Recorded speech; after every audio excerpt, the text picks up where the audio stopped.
So is Justin Tucker still the best kicker in fantasy? What about the defenses?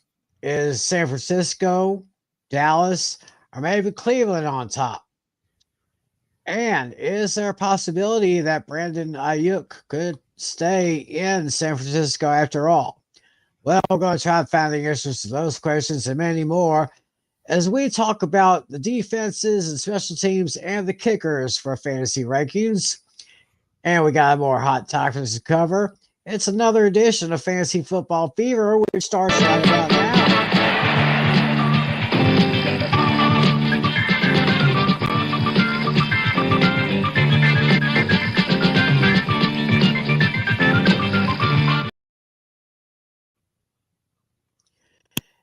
And hello again, everybody. It's time once again for Fantasy Football Fever on a Friday night. It is August 9th, 2024. Getting closer to the season beginning.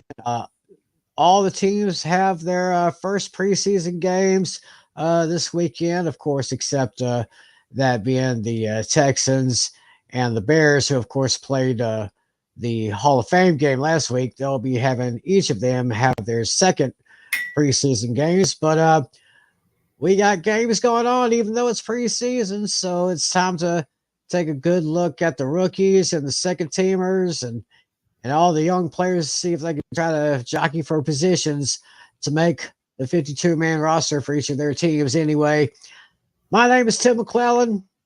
And of course, it's John Flynn, the host of Hook on Sports, riding the train to his home. And of course, right here in his cubby hole, our league commissioner, John Natale. How you doing, guys? Doing good. Hey guys, I'm good. How's it going tonight? Well, we're doing okay. At least I am over here. How you doing, Natale? Doing well. All right. Looks like his camera's frozen again, but he is with us. He is here. His camera's frozen, but he is here. So we got kickers and defenses and special teams to talk about. We have our list for those. We will present those to you in just a little bit. We have a lot of hot topics to discuss here. Lots of news going on around the league. First of all, coming out of San Francisco, it looks like that the 49ers and their star wide receiver, Brandon Aiyuk, is starting to talk contract extension again. Now, of course, earlier in the week, there was the Patriots, the Browns, and the Steelers maybe as landing spots for Brandon Aiyuk. But now, since extension talks have gone on again, it seems that the Patriots have pulled out of the Aiyuk sweepstakes. So, with this extension talk, Flynn, it looks like there may be some progress in the situation. I mean, if you were to tell me this was going to happen about 24 hours ago, you would have called me crazy. But yes, the Brandon Aiyuk sweepstakes have been hot and heavy, and the Pittsburgh Steelers were additionally with the Patriots have been discussing Brandon Aiyuk even before the draft process because the Steelers were toying about trading the 20th overall pick to the 49ers in exchange for leading the package that would net them Brandon Aiyuk and even Angie Filippani, one of the lead radio hosts in Pittsburgh Sports Talk, saw rumors that the Steelers did in fact acquire Brandon Aiyuk, but those have not proven to be the case. And now there's suddenly an opening for the 49ers uh, to reopen and negotiate once again with Brandon Ayuk and I wouldn't be surprised now if Brandon Ayuk does stay a 49er for the long term because I think the 49ers need Brandon Ayuk just as much as anybody, including Christian McCaffrey when you're looking at balancing the skills on offense for a quarterback like Brock Purdy. Yeah, definitely. So it seems like the talks have been going on again. But however, uh, let's just play a little bit of what if here. What if They did not have any talks, and they did plan to trade Ayuk. Um, where would you be the best? Where would you think would be the best landing spot if they decided to trade him? Oh.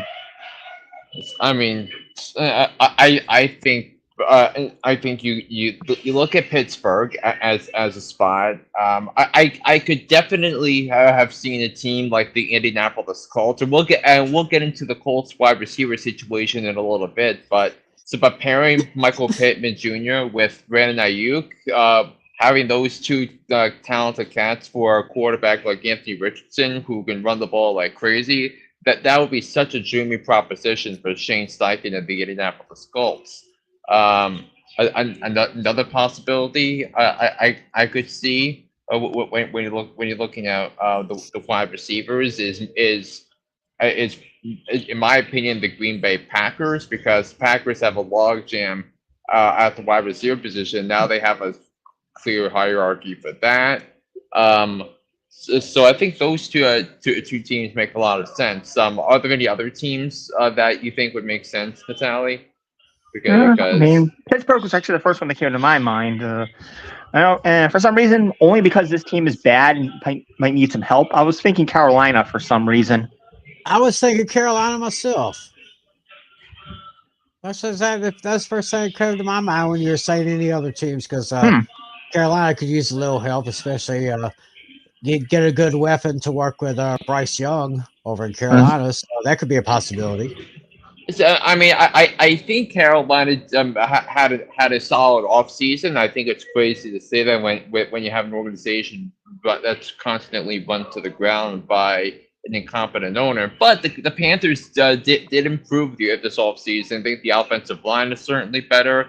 They traded up one spot to go into the first round, and they drafted Xavier Leggett from South Carolina with the 32nd overall pick. So I think the structure is there. You also have Adam Thielen. You also have Jonathan Mingo, who I really liked in the draft process a couple of years ago. So that's why I'm not sure about Carolina, but New England definitely was in the conversation, because you can't have the Patriots wide receiver room be as bad as it is with the rookie quarterback. It's just simply a recipe for disaster here for the first year post Bill Belichick and under Gerard Mayo. So I'm not sure about Carolina as much as the others. I can see that here. Hey, Daniel. Good to see you again, buddy. Thanks for watching the show. Keep spreading the word for us. We could really use some more exposure here. Tell everybody about the channel, like and subscribe, hit the button and all that. Tell your friends. Good having you watching us.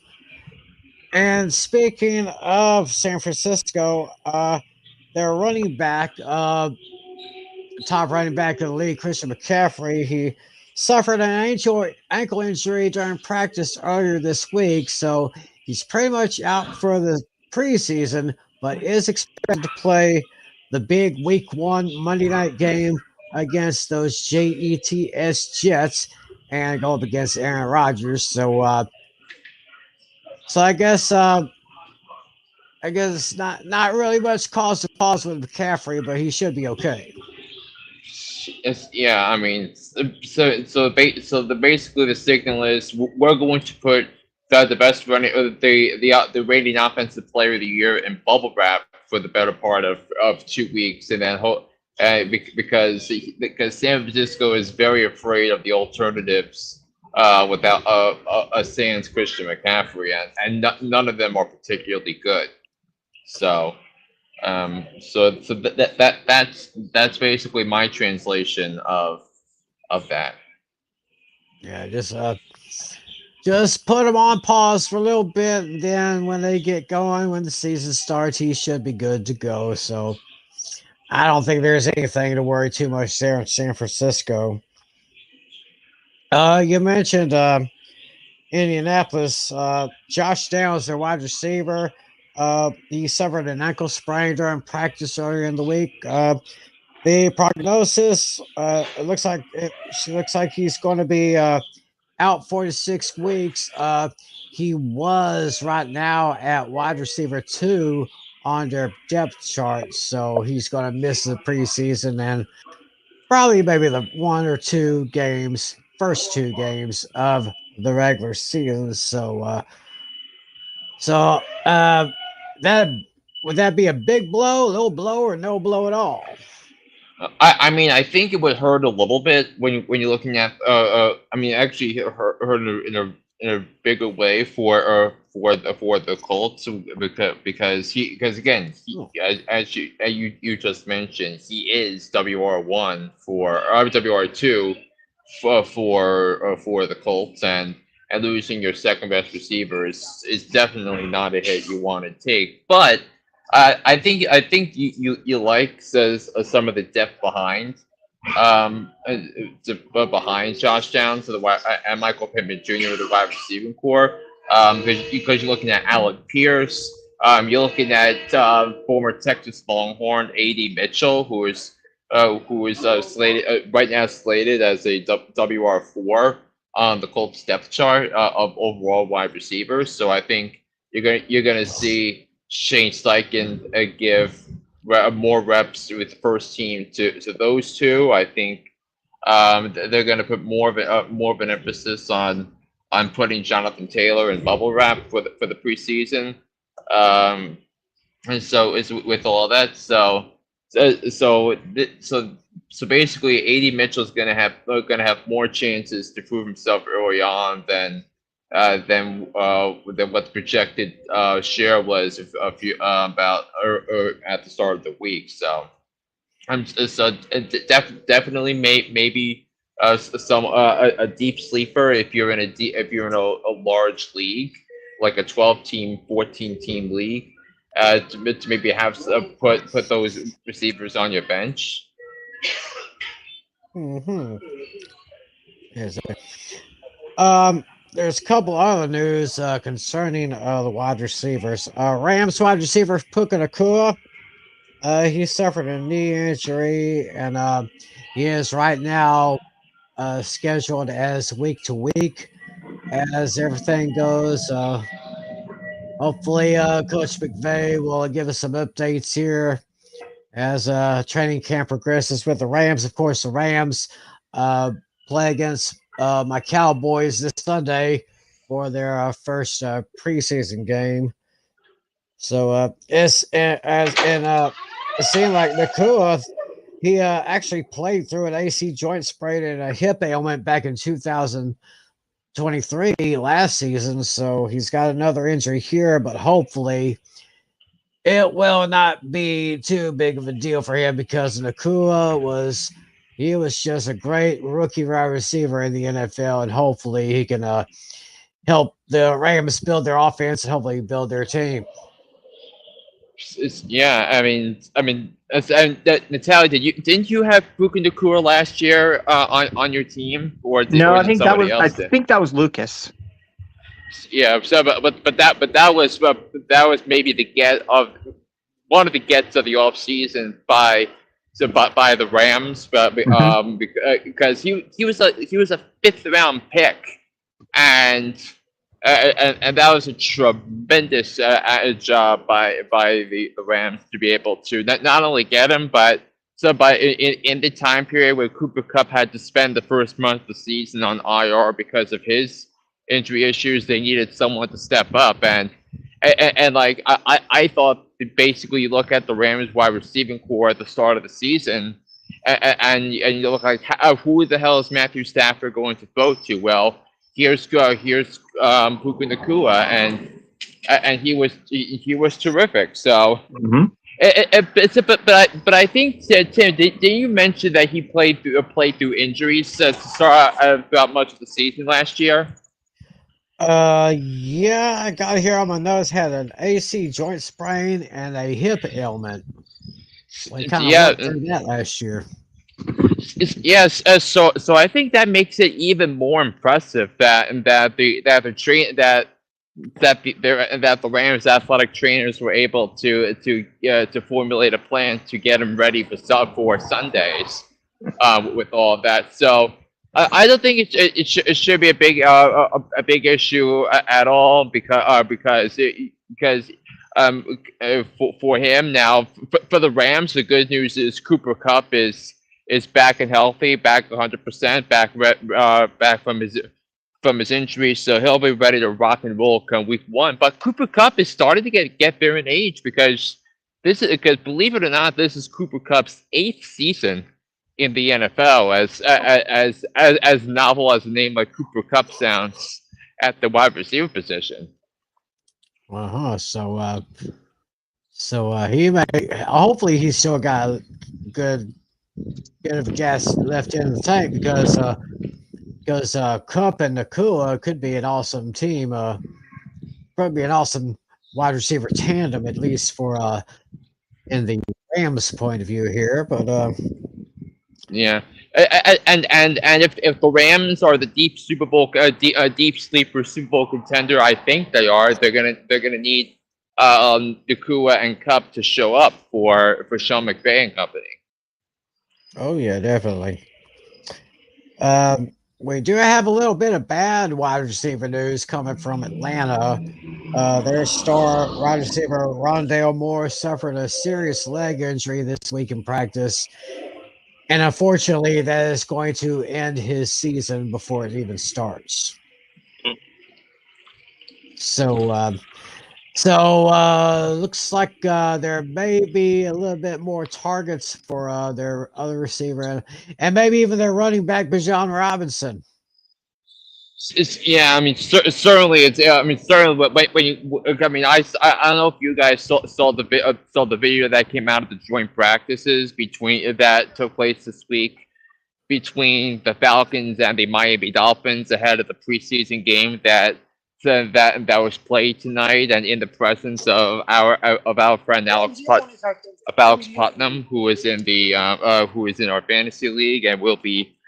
And we'll be in this in our room 3 weeks from tonight as we draft our teams for the 2024 season, and you can catch our live fantasy draft 3 weeks from tonight. It'll be started at 9 Eastern instead of 10:45 Eastern at night. So definitely have that on your viewing calendars. But the injury to Rondale Moore looked really bad, and that's what I thought, and I think a diagnosis like that is basically what everybody fears. So it sucks for him, but with every injury there's an opportunity, and now that you're gonna get more reps from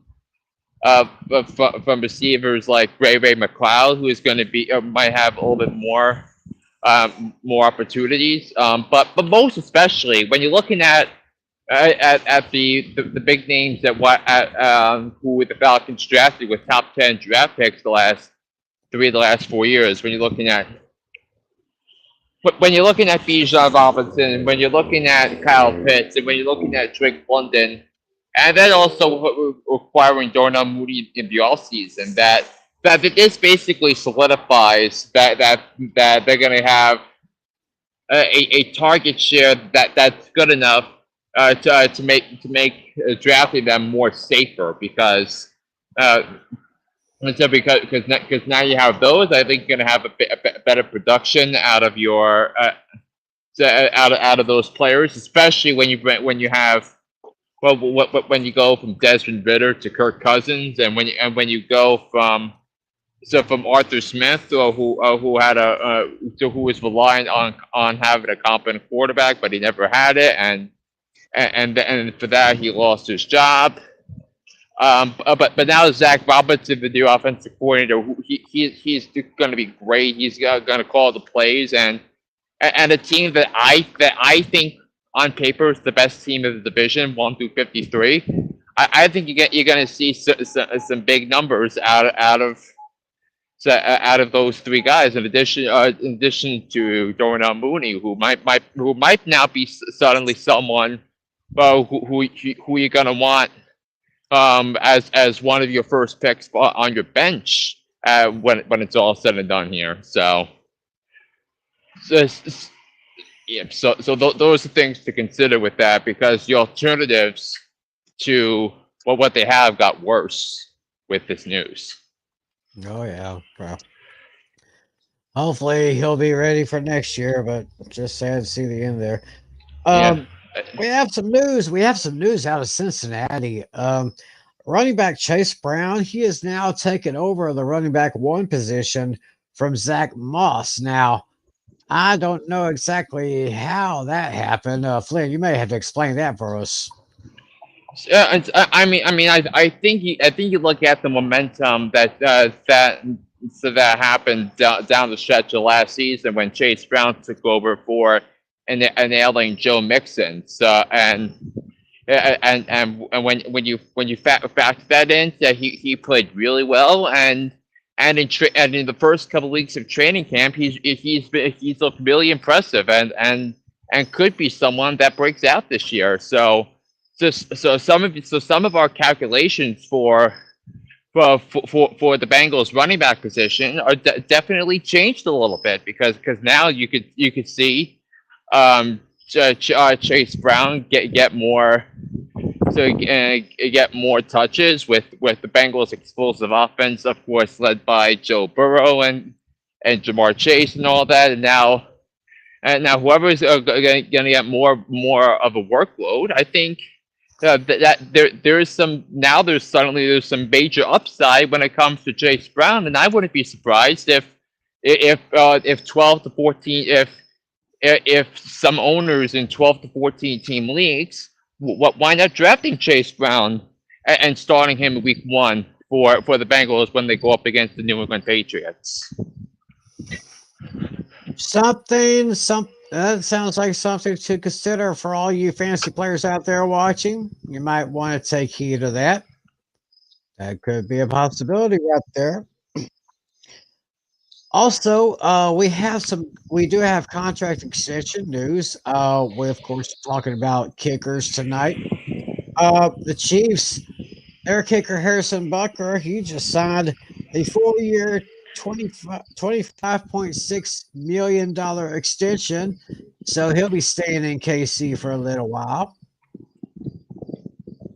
Yeah, and I think, and you look at him, and you look at Justin Tucker, you look at Brandon Aubrey, and so of the great kickers that in the NFL. So I think it was a no-brainer for him to do that because the Chiefs had money to spend, and so why not do it? Because special teams might matter, especially when it comes to big time games, and the Chiefs had to win a lot of close playoff games in the playoffs to get to solidify their dynasty. So that's right.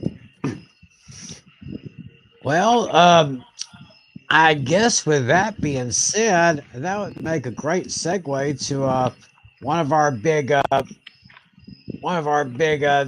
We're talking about defense and special teams, and we're talking about kickers. We'll get to the kickers just a little while, but right now we're going to go into defense and special teams.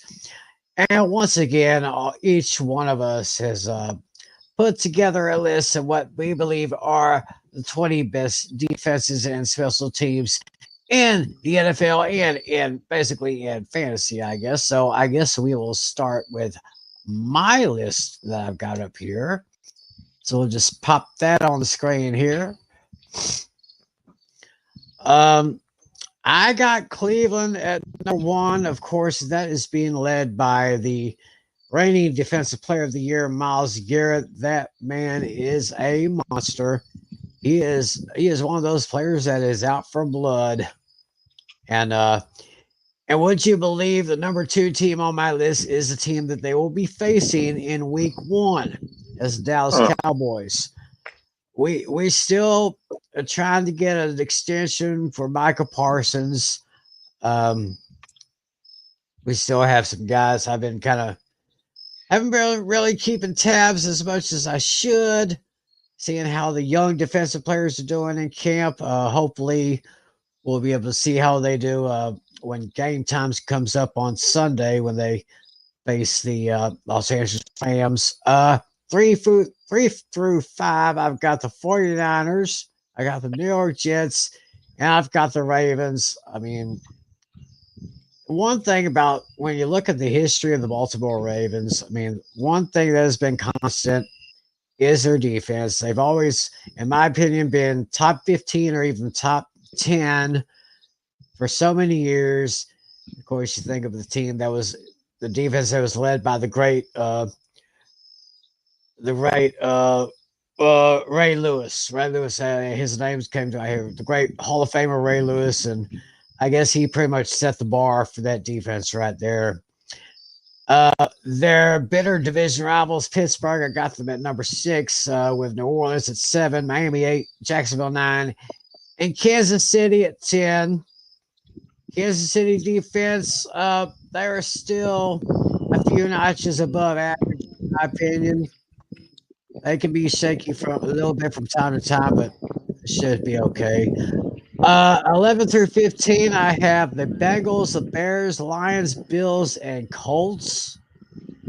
I'd say that Bears defense could definitely improve a little bit. Detroit, their defense is pretty solid, nothing to sneeze at. Buffalo, they're kind of a little bit average along with the Colts. And then I've got Philadelphia, Houston, Seattle, Green Bay, and Carolina rounding out from 16 to 20. Because I'm very because I don't have Carolina on my list, so I want you to explain why you put Carolina in your top 20.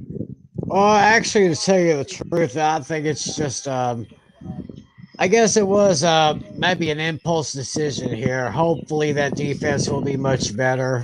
Yeah, Just an impulse decision.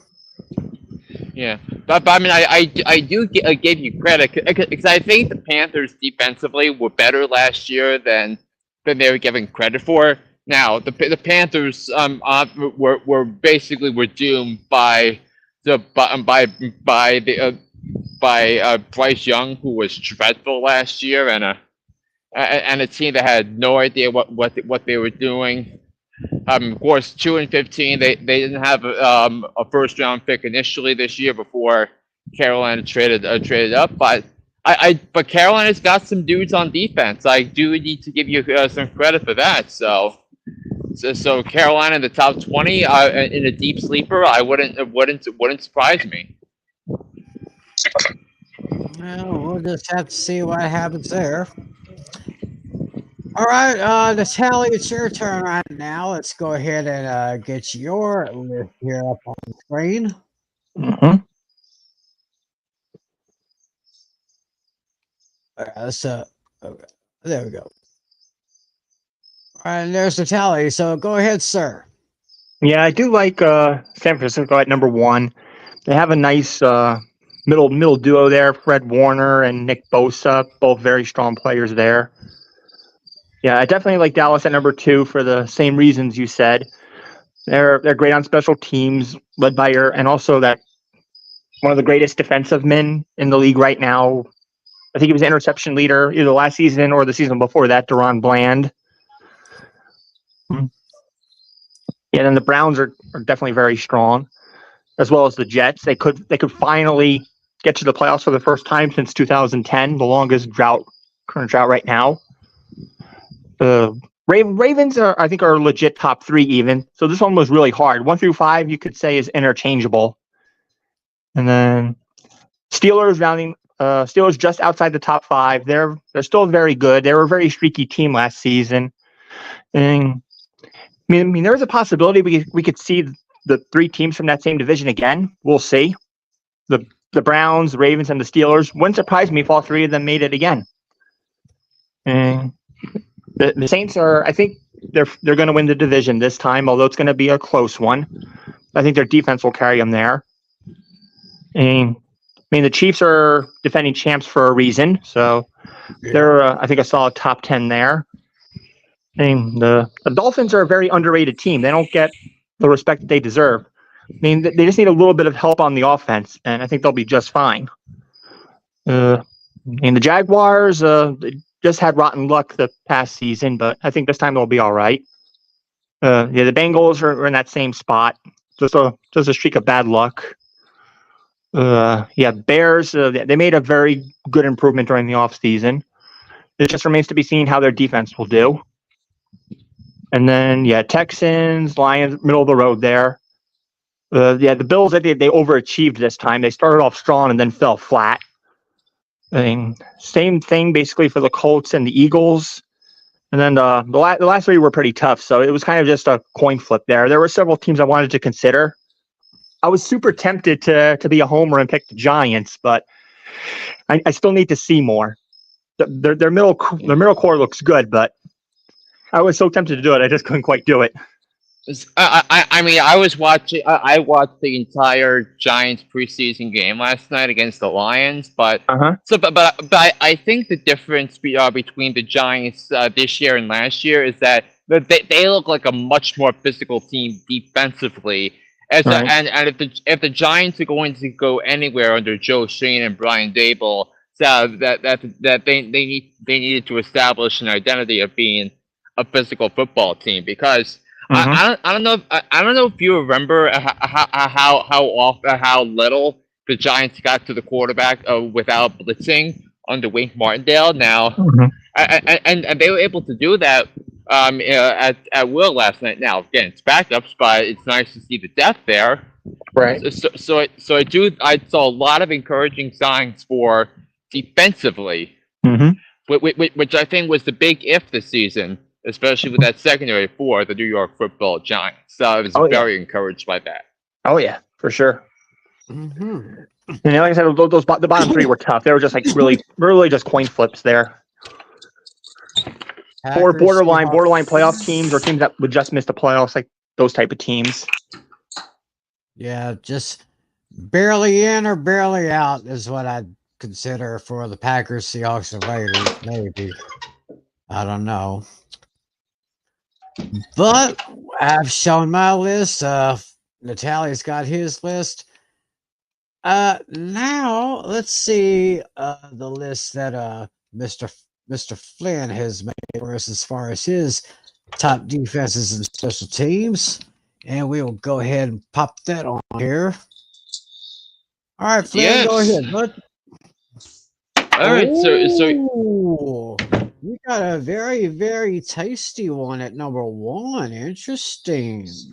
Yeah, I mean, as crazy as it sounds, I think the Jets, defensively, I think they're going to be the best defense in the National Football League this upcoming season. I love the depth of the defensive line. Love what they did. Love what they did there. I think the linebacker position, I think, is going to be strong, and then also probably the best secondary in the NFL when you look at Sauce Gardner, when you look at DJ Reed. Now, losing Jordan Whitehead hurts a little bit, but I think the Jets are going to be an excellent defensive team this season, and Jeff Ulbricht's still there as defensive coordinator, which I think is a monster deal. With all that, so I think the Jets. It seems bold, but I'm pretty comfortable putting the Jets at number 1. San Francisco I have at number 2, and I think having Nick Bosa for the full season, I think is going to be beneficial because he started out slow coming out of the gate because he was holding out for a contract extension last season. So I think that's an encouraging sign as well. So I was comfortable putting Baltimore and Cleveland at 3 and 4. Now you could argue the order with that, but again, I think both defenses are going to be strong. I think that Baltimore, even with defensive coordinator Mike McDonald departing for Seattle, I still think when you look at the depth and the shrewdness of Eric DeCosta when it comes to the draft process, I think is very encouraging on so many different levels. Now, I did put Dallas all the way down at number 5. Now, it was the Cowboys and the Browns that were tied for #1 defense / special teams at the end of last season. So, but I think that the reason why I was so high with the Dallas Cowboys last year and not as high on them for this upcoming season, it is I think the lack of splash plays. I mean, you're not going to get another season where Jerron Bland has 9 picks and 5 of them returned for touchdowns. And I think that's where it really comes from. When it's all said and done here. So I think Dallas is. I'm comfortable putting Dallas at 5, which is well below what most of the other people have. But they're still going to be really good regardless. I think Pittsburgh at 6. I think you're forgetting that Pittsburgh employs T.J. Watt and Alex Highsmith and Right. and company. So I like that when it's all said and done. New Orleans at 7. They're solid on all 3 levels of defense. Kansas City, I think Spagnuolo is a gem. I think he's terrific. Even with the loss of Algerius Sneed, they still have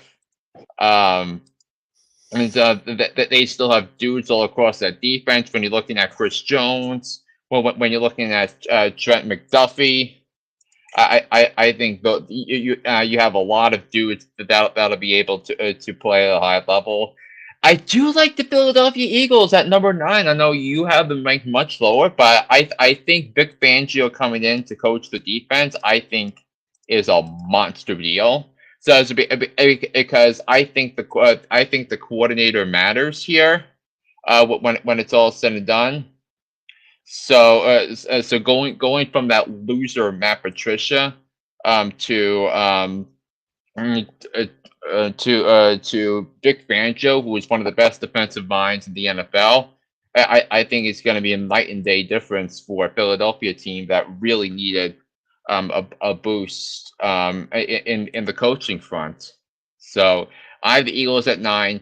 I have the Texans at 10. They're excellent. So I think you factor that in. Miami is at 11. The Chicago Bears have had back-to-back excellent off seasons, improving their defense. The Buffalo Bills I think the losses of their starting safeties are going to hurt because they lost both Jordan Poyer and Micah Hyde. So because they were salary cap casualties in Buffalo because because they need to make sure they can pay everybody. So that's certainly something out there. The Minnesota Vikings are a team that neither one of you have, but I do think they had an excellent offseason, and the Vikings, as defensively, played really well down the stretch of the season, which I think needs to go noticed because Brian Flores, the defensive coordinator, is terrific. And I think the Vikings are going to be a better defensive team with the coaching they have. So I have Minnesota on my list. The Colts are 15th. Jacksonville's a little bit lower at 16. I'm still not sure about their secondary. Cincinnati's at 17. The Lions are 18th because I think the Lions with the upgrades they made with their cornerback position by trading with Tampa for Carlton Davis and then drafting Terry and Arnold with the 24th overall pick, that will improve the defense massively. Then Green Bay is at 19 because I think there's a lot I like with the front 7. And then the Vegas Raiders are at 20 because remember the Raiders signed Christian Wilkins to a massive contract at the start of the offseason. So I really like and I think the Raiders defense is better I feel better about the Raiders defensively this year than I did at the start of last season. Very interesting list. I'm still looking at New York at number 1. I would definitely want to keep my eyes on those Jets, see how they perform, at least how the players will work in the preseason going into the regular season, and of course that big game against San Francisco, and it got San Francisco number 2. Those two teams face each other Monday Night Football, Week 1. That is going to be a show. You better get your popcorn ready for that one. Yeah, I'm really excited about that game. Now I'm gonna get off briefly because I'm home. I'm ready to get on via my laptop, and I will be taking over from there. So I'll be. Alrighty, then we will just go ahead and put that out here. And while he does that, well, that didn't take long. I know it didn't take long. So so I believe and you can hear me fine. Yep, you're loud and clear. Yeah, you're good. You're good, bud. You're good. And I think it's just about time. Before we get to our kickers, I say we test our brains a little bit. Okay. Yeah. It's time for another edition of trivia. Of course, I've got a good question. I think Natale said he had one before the show. I do. And All I right. also have on this day in NFL history. I also have that. Okay. Let's go back. Let's go back into the almanac here. This day in NFL history. Okay. What do you got for us? Yeah. I mean, normally I was only going to give one, but the census website I'm on has 3 different things. There is one that actually involves both of our teams. There's something for Giants history and something for Cowboys history. Nothing too crazy for the Cowboys, but I'll just read the generic one first that I was going to initially write. On August 9th, 1975, the very first game is played at the new Louisiana Superdome as the Houston Oilers topple the New Orleans Saints 13-7 in an NFL preseason game.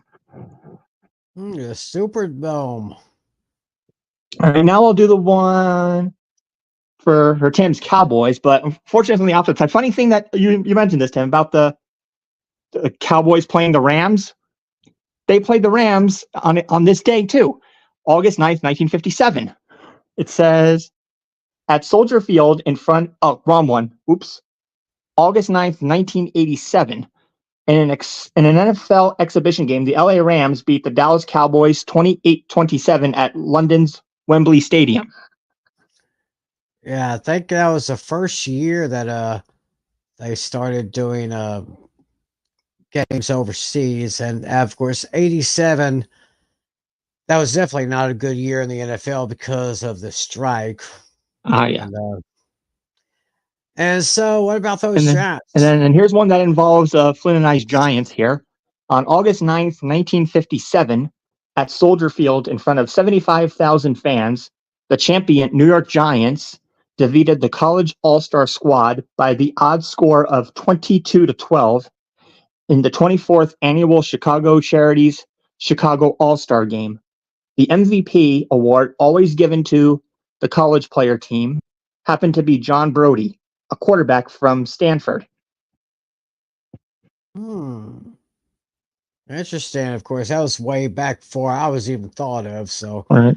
But a nice bit of history right there for all you people who might be watching who may have remembered that, but you have to be about older than the dirt for you to remember that. So. All right, so a little bit of history right there. Now for a little bit of trivia. And my trivia question does have to do with kickers that we will be talking about here in a little bit. Okay, yeah, mine involves defense, so that's good. We have a different spectrum here. Yeah. Oh, nice variety. Not bad. So my question is, which kicker holds the NFL record for the most field goals made from 50 yards or further back? Or 50 yards or more? Who holds the record for most field goals 50 yards or more? Oh, okay. I have a couple of names in my mind. Okay. Wait, want me to guess now or want me to wait till the end? We'll wait till the end. Flynn, you thinking of something? I think I have a couple names in mind, but we'll get to that later. All right, now let's talk about defense for the trivia. Okay, let's see. On mine, well, I'm going to give I'm going to give an example first, and then I'm going to give the actual question. According to something I looked at here, the Baltimore Colts have allowed the most points by a team in a season with 533 points in 1991.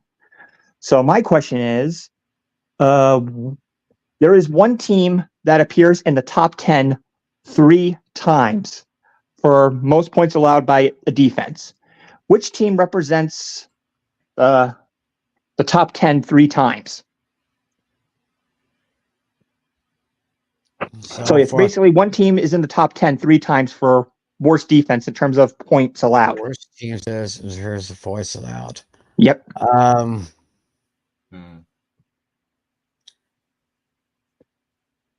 Yeah. So like I said, the Colts are the worst at 533. Who became the next worst 3 times in the top 10 basically? Mm-hmm. I think I've got one in mind because their expansion season was a total disaster. And Flynn, you have one in mind? Yeah, I have a couple in mind on that. So you guys want to go into your kickers now? Yep, I think we're ready for that. All right. So I'm gonna pull up Tim. I believe the first one is Timmy's kicker list. So I believe this is not mine, and here we go. This is Tim's kicker list. All right, here is my list for the kickers right there. Starting with Mr. Automatic, Justin Tucker. He's going to be a first ballot Hall of Famer. I mean, there's no question about it. Of course, he holds the NFL record for the longest field goal in NFL history, which was, I want to say, what was it, 65? Was it 65 yards? I think it was 66. I mean, you talk about that when he beat the Lions a couple years ago. I think it was like 66. 66 yards. Yeah. So, yeah, Justin Tucker has been a really great asset to the special teams right there in Baltimore. I tip my hat to him. I got my man Brandon Aubrey at number 2. This guy had one hell of a season last year with the Dallas Cowboys.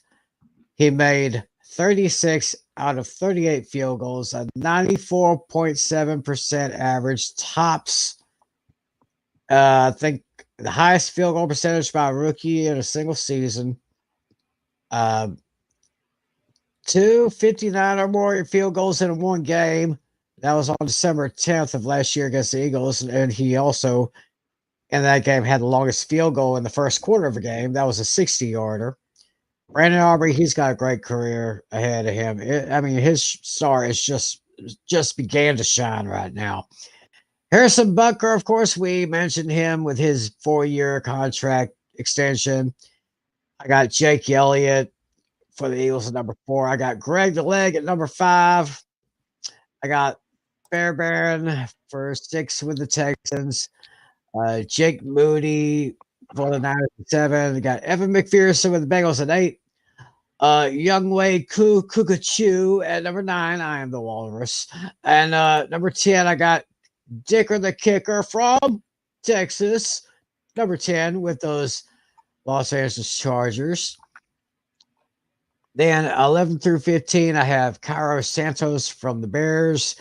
Dustin Hopkins with the Browns, Matt Gay with the Colts, Jason Sanders with the Dolphins, Chase McLaughlin with the Bucks, and 16 through 20, I got Buffalo's Tyler Bass, got Eddie Pinheiro with the Panthers, Joshua Carty from the Rams, a rookie guy coming in, Jake Bates, another rookie coming into the league with the Lions, and I got number 19. And I have, it was like maybe a last second put in about a couple of days ago, Daniel Carson with the Las Vegas Raiders. Yeah, so it looks like we have a couple of relatively new names on the list here, because you're looking at Joshua Carty of the LA Rams, and you're also looking at Jake Bates from the Detroit Lions. So you want to fill us in a little bit, Timmy, on those two kickers?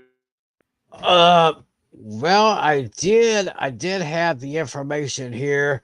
Here, I could just look that up. We'll start with Jake Bates. Right now, I'll just go ahead and look on my little laptop here. Um, he was he was he played in Tomball, Texas in high school. He went to college at Texas State from 2020 to 2021. He transferred to University of Arkansas in 2022. He left and he was an undrafted free agent in 2023. Signed with the Texans on July 31st of this year. Let me see if I got some of the stats here.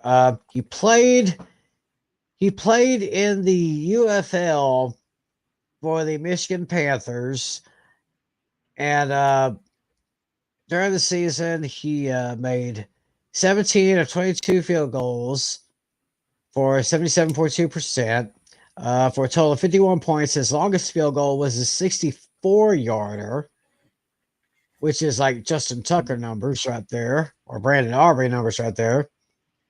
Then that one playoff game, he made 4 of 6 field goals.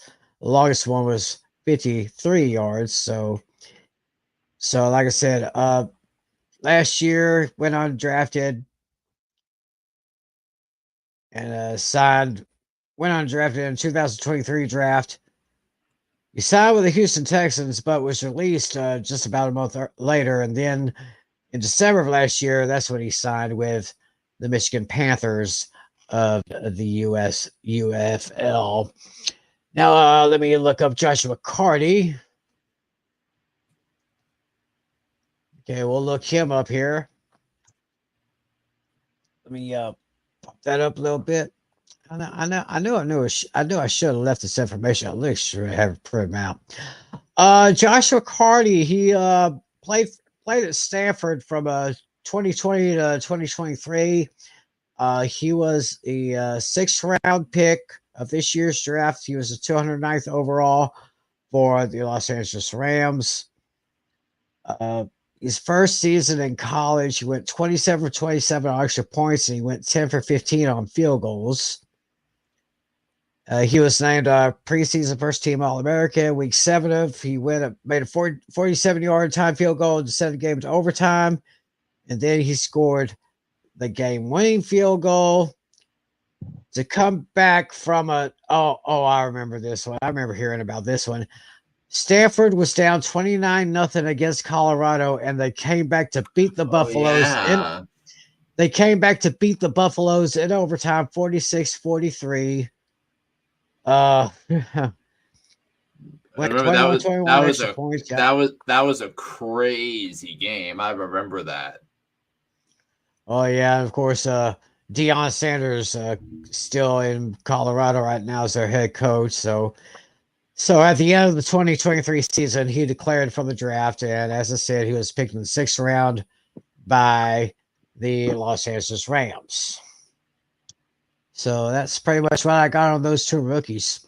Yeah, and also in the preseason game that I watched between the Lions and the Giants, Jake Bates kicked a 53-yard field goal outdoors and in the rain at MetLife Stadium. So I think that pretty much solidifies that he'll be the kicker for the Lions after Michael Badgley suffered a season-ending injury in the first week of training camp for the Lions. So I think Jake Bates could with how good the Lions offense is and probably getting into some high scoring games, I think you got to look at the name Jake Bates as someone who with whom you're going to want who you might want to consider in a deep sleeper league in fantasy. So Sounds pretty much right. So something to consider when drafting your kickers. Of course, I usually don't draft kickers until probably after. This is what I think about kickers, and kickers are such a fluctuating thing that you want to wait till the last round last round or two to draft your kicker. Maybe if Justin Tucker, Brandon Aubrey, or Butker is available, maybe you get greedy and do it in the third to last round, but you really shouldn't be drafting your kicker until the very end. Right. So, these last 5 weeks now have been us covering the bases on everything, and you got to include the kickers. So I think let's keep going here.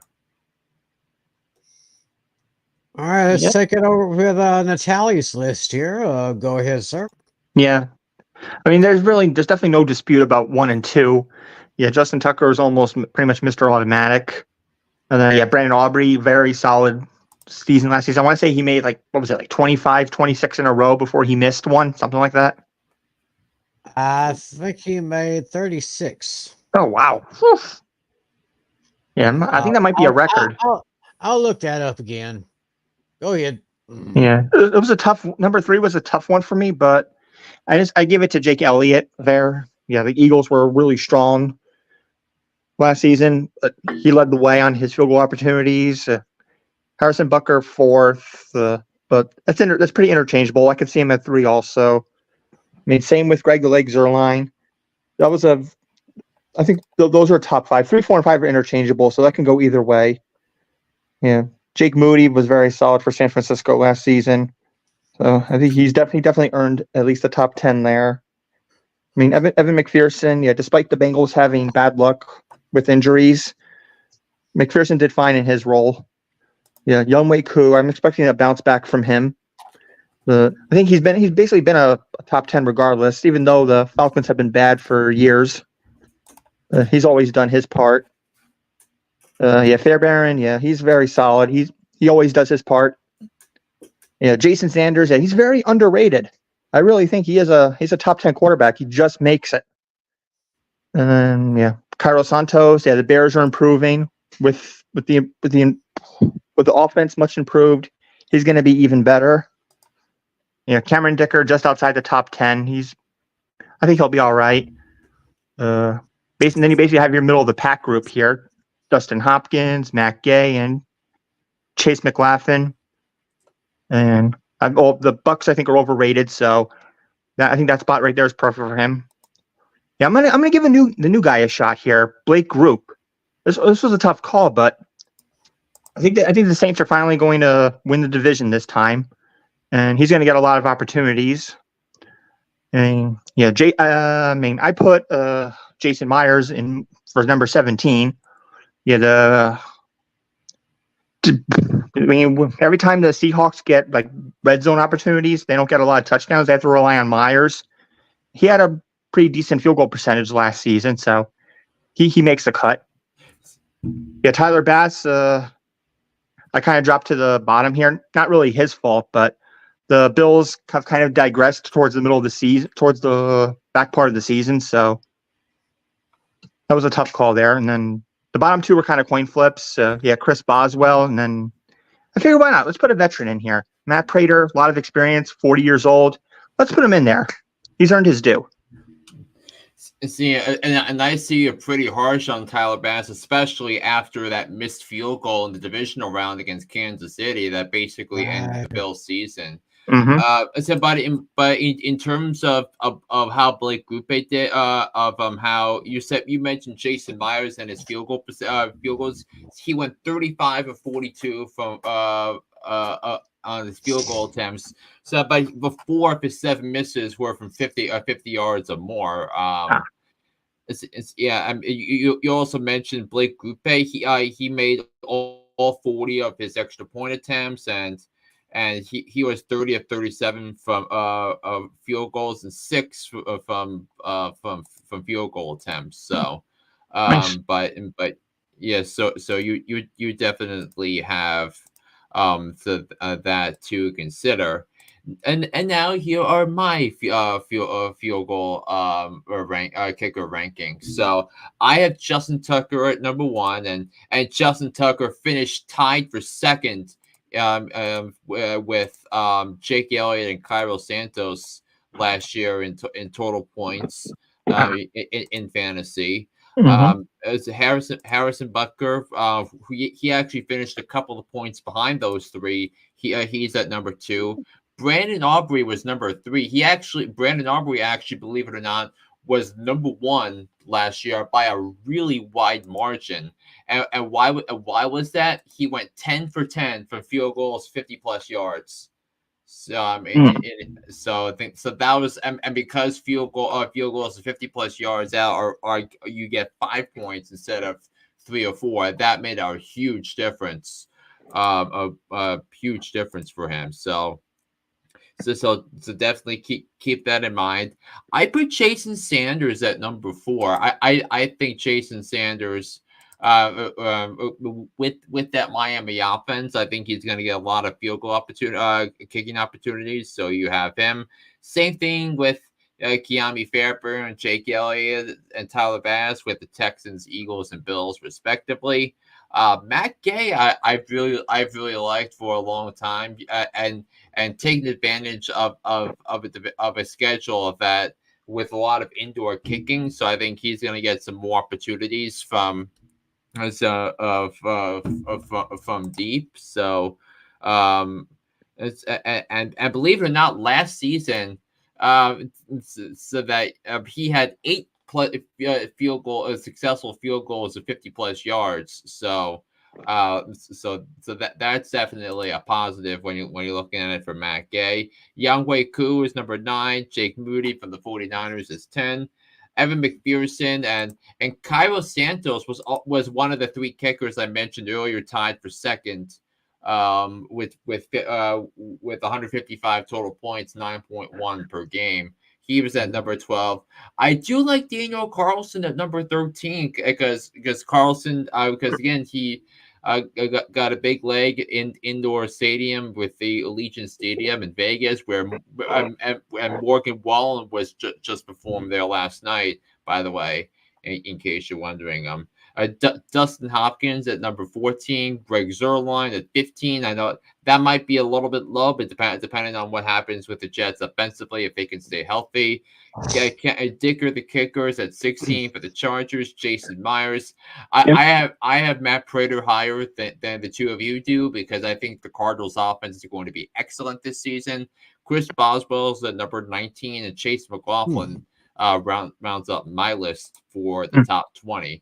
And I'm actually on the ESPN page right now, and so Brandon Aubrey actually finished number 1 by 25 points. If you sort out the rest of the kickers from 2 to 13, so they were all separated by 15 points. Wow. So that's the reason why you wait till the last round to draft your kickers. Yep. Right. But now that we have the kicker rankings out of the way, I think I know we have questions to answer. So yeah. Yes, we do. So let's start with Natale's question first. Okay. All right. So as I said earlier, we have first a fact: the Baltimore Colts have allowed the most points by a team in a season, with 533 points in 1981. So I'm looking at the top 10 here in points allowed. There is one team that appears 3 times. They're at number 2, number 4, and technically a 3-way tie for 7th. all right. So which team would that be? Which team is on the wrong side of history 3 times? Well, I was mentioning earlier I had one team in mind because they obviously had a very, very terrible expansion year. I want to say it was 1976 when they Okay. came into the league. They Right. came into the league, I think, in 76, had a terrible year. I think they may have had a couple of more terrible years. They weren't really relevant, I guess, Okay. until probably the middle or the latter part of the 1980s. Mm-hmm. My guess is for the team that made that list 3 times, my list where they wore the old orange and white, the old Tampa Bay Buccaneers. Okay, you're going with the Tampa Bay Buccaneers. Okay. Yeah. All right, go ahead, Flynn. What do you think? I mean, you mentioned that team relevance, because actually it was 3 years after their expansion team in 1979. If you remember, they made it to the NFC Championship game, and they lost to the LA Rams at 9-0. In the Mud Bowl, and the game was at Tampa Stadium, 1979. Well, with that, but I think for this one, I think it was more recent history because I think I'm looking at a year where they just gave up big plays all the way around, and then the one of the years it was marred by a huge scandal, which basically prevented them from playing the defense they wanted to. So I'm looking at the New Orleans Saints as my pick. Let's see. Ooh. Okay, let's see. I'm going to start with Flynn here. I'm going to look down the list here. Ooh, yeah. The Saints are actually number 11. So Okay. that was their worst. Yeah, their worst one was 1980 when they allowed 487 points.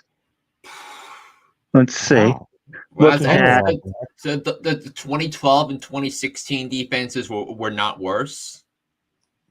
yeah, they're it looks like I see it gives me up to 25 here. Let's see.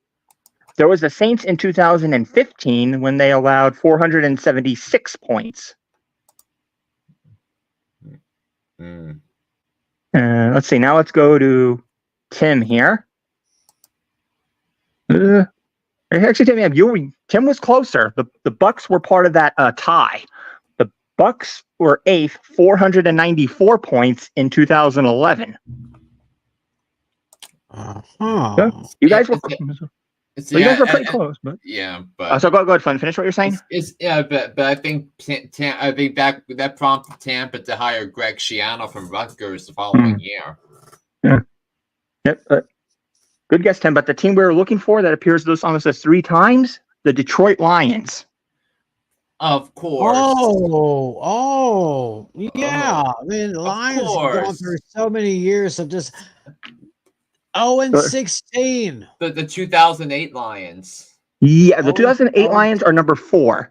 They allowed 517 points in 2008. Oh, God. The 2020 Lions were worse. They allowed 519 points. And it's no surprise because Matt Patricia was coaching that team and eventually lost his job. Yeah. And then the other team as part of that tie. Yeah. Tim had a 494 point team, but the Lions in 2009 also allowed 494 points. Yeah. But let's look at last season. Last season, the Commanders made the list. 518 points allowed in 2023. Yeah, I mean they gave up they gave up 45 points to the Dolphins. They gave up 45 to the Cowboys. So they had a lot of really bad games, and it really speaks to how disappointing that front four was, and eventually Chase Young had to be traded to San Francisco. Yes. They gave up 45 to Miami, 45 to Dallas, 40 to Justin Fields to the Chicago Bears, and that a big week. And I lost my in fantasy that week because of that. 38 to the Eagles, another 38 to Dallas, 37 to Buffalo, 34 to the Eagles, 33 to the Broncos, 31 to the Giants. Well, the last 7 points that came out of pick six, and 30 to the Jets. So it was that bad for Washington. Yeah, and then just to round out the list here, number 5 was the Jets. This was a recent Jets team, 2021, when they allowed 504 points. Yeah. And then number 6, you want to go way back to 1966. The Giants allowed 501 points. 72 of them to Washington one game. Mm-hmm. And then and then part of the core of ties, the other to round out the number 7 team, the 2019 Miami Dolphins, 494 points. And then to round out the top 10, the Jaguars in 2020, 492 points allowed. Yeah. Wow. But there was one team where Tim's Dallas Cowboys were bad. They're at number 21, where in 2020 they allowed 473 points. Yeah, that was a pretty bad year. And yeah, I found this information. This is kind of a neat site. It's called statmuse.com. Yeah. I've heard of that. Yeah. Yeah, that's where I found this bit of intel on here. Yeah, but also the thing with 2020 is that you didn't have the fans in the stands, so you didn't have you didn't have the away crowd noise. True. Yeah, because it was just the league was kind of quiet that year, even though there were games there. So very interesting question, Natale. I commend you. All right, so let's go to your question now. Okay, my question concerning the kickers. Which kicker holds the NFL record for the most made field goals of 50 yards or more? Yeah, I do have a guess in mind. Yeah, I mean, as to why, but I think, but I was thinking of one, but I chose another because of the more longevity. Yeah, my first player that came to my thought was Sebastian Janikowski. I'm going to go with him. I mean, he did have a really big leg, but I'm actually going to go with Justin Tucker. Yeah, Tucker actually didn't occur to me. I thought that sounded too obvious. I was actually between Sebastian Janikowski or Morton Anderson.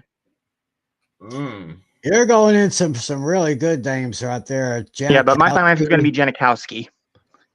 You say Sebastian Janikowski. Yep. Flynn's going with Mr. Automatic. Well, guys, the answer is, the number of field goals is 80.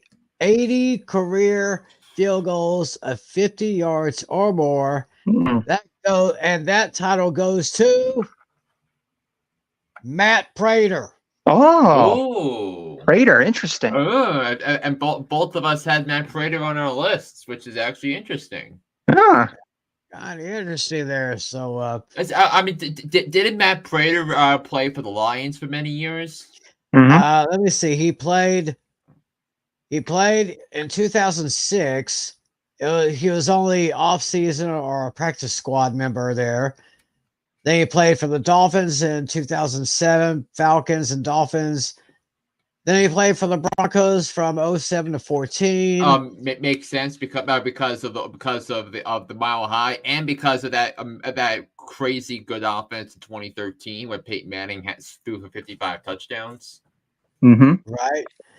Went back to the Lions, played with them for 2014 to 2020, and he has been with the Cardinals from 2021 to the present. Well, it makes sense then, because he's had favorable environments the entire time. But also that 2007, the Dolphins went 1-15 that year. Yeah, the 2007 Dolphins. 2007. Who was the quarterback then for the Dolphins? Oh, it probably had to be Fitztragic. I want to say it was him. I think he was still with the Texans then. So their quarterbacks that year were Cleo Lemon, Trent Green, and John Beck. Cleo Lemon, Trent Green, and John Beck. Cleo Lemon. Or I wonder where he is now. Mm. Oh well. Oh, and in terms of and yeah, Matt Prater was on the practice squad. Jay Philly was taking the kicks that season. Mike back on here. Okay, so very interesting questions. I like those. Well, we have got, as you can see by my status right here, 3 weeks away. Yeah, that means the countdown is on. One look at them. 21 days. Yeah. Really. That's a blackjack right there. There's the countdown. There is the countdown, ladies and gentlemen. We're just 3 weeks away for our big draft night, our big season premiere. So get ready for that. Yeah, next week's our final show of the off season. We have the Q&A special that I'm doing. I got the questions written down. I'm going to send those tomorrow. Yeah, and then we'll go out of fantasy briefly for a week and lock in our preseason predictions, and so that's the next 2 weeks, and then the big one on Friday, August 30th, draft night. Yep. Oh yeah, it's gonna be so good. It's gonna be so good. So I guess next teams. Oh, sorry. Go ahead, Tim.